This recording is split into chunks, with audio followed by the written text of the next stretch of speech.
The American by Henry James was published in 1877.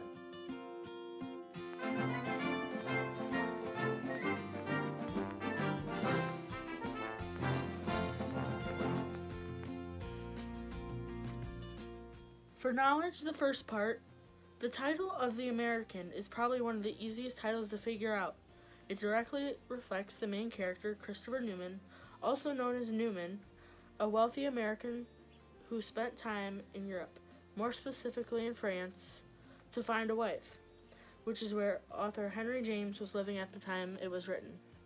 James was born and raised in the United States, but often traveled and spent time in Europe. I have found various quotes throughout this novel that just popped out to me, and I'm going to share a few. Starting with, he, Newman, was like a man has had a fall and wants to sit still and count his bruises. This is significant because Newman wants to marry Claire, but she does not want to marry him because of reasons, because of her family, and so he just sits and waits for more chances to talk her into it. But this quote is from towards the end of the story, where it's after the engagement was called off and she's become a nun. So it can't happen, so he just gotta sit there and just be sad about it. I also thought Newman's proposal to Claire as a whole was well thought out, and when reading it you can tell how truthful he was and how happy he is with her, because he just goes on and says he'll take care of her, he will be loyal to her.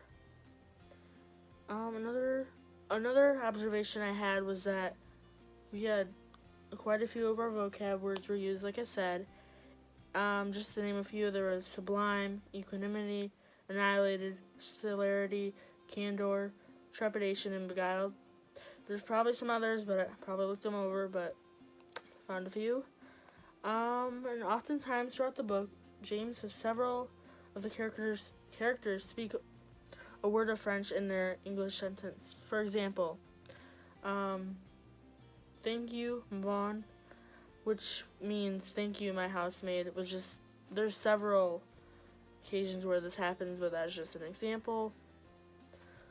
Another quote is, something very grave has happened, and I can't marry you. That's when Claire calls off the engagement, when her mother forced her to. It's just that when you read it, it's the type of sentence that just gives you the chills and will give other readers the chills.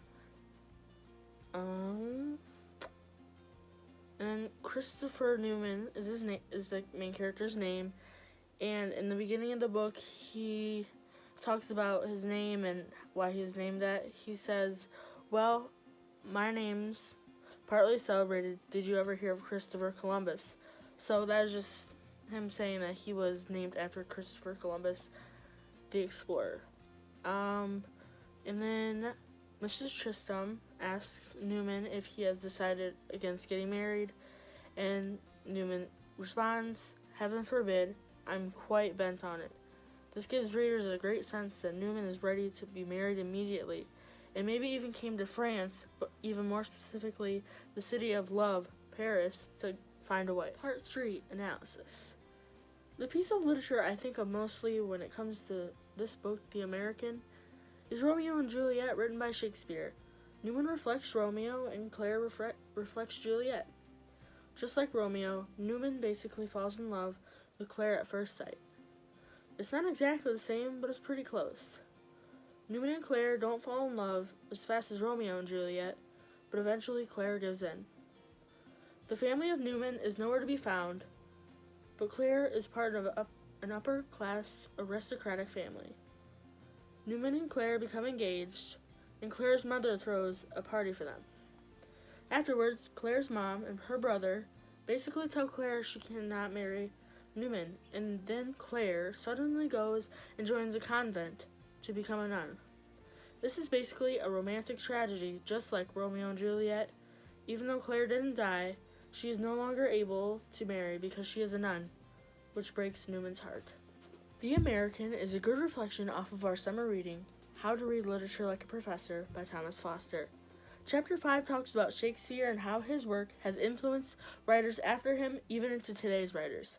Thomas also mentions that people tend to overlook Shakespearean patterns in stories and novels, but it was apparent to me in The American even though it didn't match Romeo and Juliet exactly. Money cannot simply buy one happiness or love. Newman is a rich businessman who pretty much gets whatever he asks for, and his decision to be picky on the appearances of his future wife is pretty rude. Yeah, I get that he's rich and that he can just pick out a wife and whatever she looks like, you know? In the beginning of the novel, he has his eyes on a beautiful woman who does paintings, so all of a sudden he just wanted to buy these paintings to gain her affection. But later on, he meets up with Mrs. Tristram, and she implied that personality is better than looks, and in my opinion, I think that he should go on his own and find his own partner who he can have a good conversation with and just fall in love from there. But she helps him out a little bit and then mentions Claire, and he asks all sorts of questions, asks if she's pretty. She says that personality is better than looks. And I'm pretty proud of Newman that he finally just went along with it and started asking about Claire and just finally agreed to talk to her. Eventually, he fell in love faster than she fell in love with him. She was already in a rich family, so that proves the thesis that money does not buy happiness or love. So for my book, The American, I could not find any reviews at all on mine, like professional reviews or pretty much any type of review. So I went to Amazon, they have the review section, so I thought I would just head there. So my first one is from Mercy Bell, 5-star rating in 2001.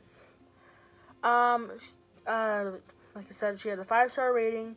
This book is long, but only because that's how James tells the story.